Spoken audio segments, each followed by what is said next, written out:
Welcome all. The Bhagavad Gita.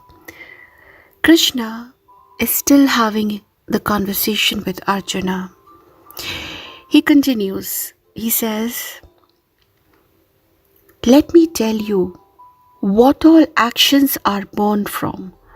The five factors that make it possible for you to act, that urge you to act, and which determine what action you take are these.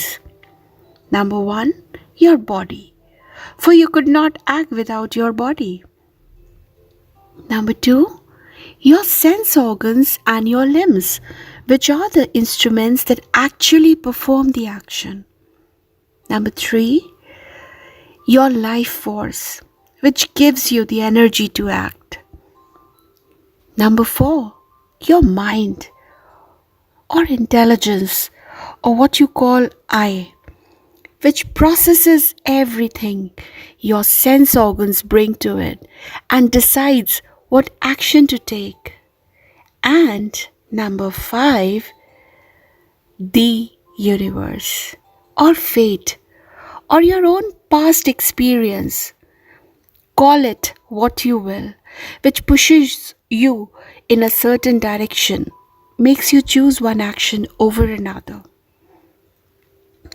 No matter what action you do in thought, word, or deed, whether right or wrong, it is these five that are the doers of that action.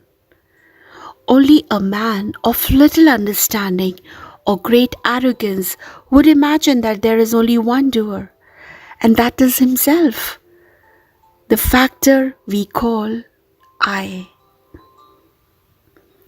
The man who understands the five doers and knows that none of the five doers is the true him. He carries on his duties meticulously, without fear or desire, with an undisturbed mind. Such a warrior, even when he slays all his foes, does not in truth slay anyone, nor will he ever be forced to reap the results of his actions.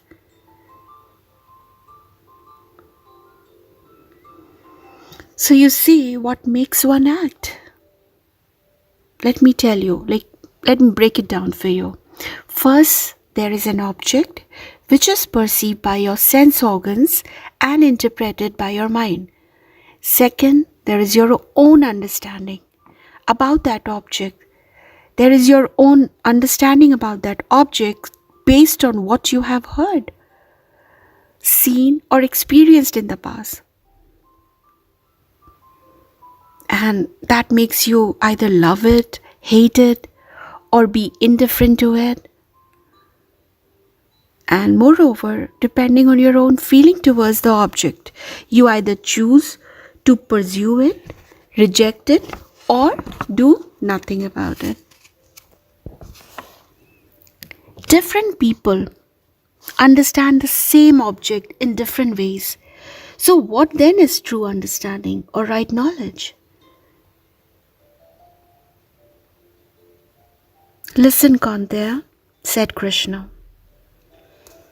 and I will tell you.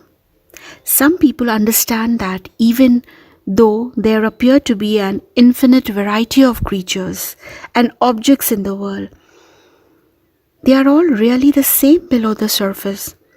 Such people do not differentiate between creatures, for they see beyond the external to the divine essence that is in all of them. This is right understanding. Satvik knowledge, to be more precise. And then, of course, there are people who are, they think differently and they separate all these and separate from themselves also. And sometimes they just feel that only very few people are worthy of adoration, and some are only worthy of hatred. They love some objects and hate others.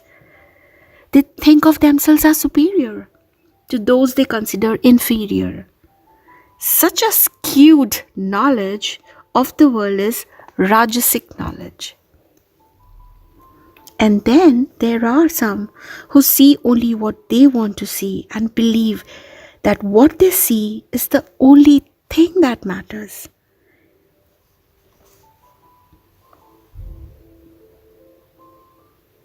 And they do not see the rest of the world at all or listen to any other opinion. This is truly a dull and ignorant kind of knowledge, a Tamasic knowledge. I understand, said Arjuna. Does it follow then that how a person acts in a particular situation, what he chooses to do, depends on how he understands what he sees or the world? Krishna nodded. Satvik action comes of sattvic knowledge. The good man sees no difference between different creatures and therefore treats them all the same. He performs his duties, both pleasant and unpleasant, cheerfully, with energy and zeal, without being attached to them and seeking no rewards. Rajasik action comes of Rajasik knowledge. The passionate man, concerned only with his own self, performs duties that he dislikes with reluctance, resisting and complaining, and those that he likes or those that bring him some gain with indecent eagerness. Tamasic action comes of Tamasic knowledge. The ignorant man, concerned neither with his own welfare nor the welfare of anyone, and careless of the consequences of his action, does not even pause to reflect before he acts. He is unbalanced, stubborn, malicious, lazy, angry, sunk in gloom, and a procrastinator beyond compare.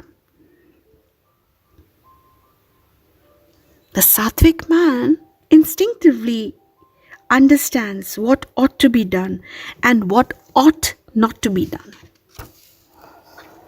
what is to be feared and what not, and the difference between action and non-action.